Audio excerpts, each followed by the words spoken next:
regarding Indian cotton, there's a wonderful story here. We all know a subject called history. All of us are aware of that. Where does this word history itself come from? It comes from a book called Historia. The word that we, subject that we use history comes from the word Historia, which is a book.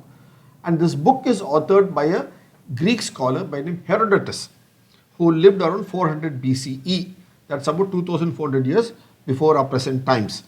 And he writes many wonderful things in this book. In that, among the various things he observes, he makes a very poignant statement here.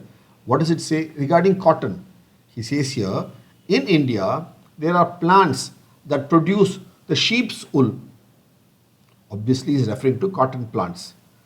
Look at this. So that means what? The Greeks and the civilizations around them, the European civilization, was not aware of cotton plant. And for them, their primary form of clothing was from sheep wool. So they were surprised that there is a plant in India that grows this product, which is similar to sheep's wool, the fluffy sheep's wool. That's why he very clearly says here, there are plants in India that produce sheep's wool.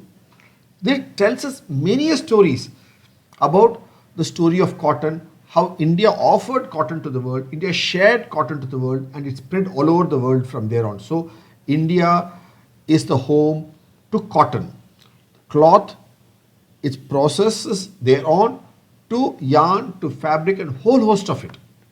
See, when he says that it is sheep's wool growing on plant, so it shows that they didn't know about cotton. And there are two other questions then that would come up in our mind. So one, it says that yes, they were using sheep's wool perhaps. So for them, anything that is fluffy was wool fundamentally. They couldn't relate to cotton as a plant product, anything fluffy from a plant. But then it raises the question, what were they wearing then? Yes, in the cold up north, sheep's wool would have been fine. But for the Mediterranean, the Greek, the Italians, what were they wearing until they became familiar with cotton textile that was going from India?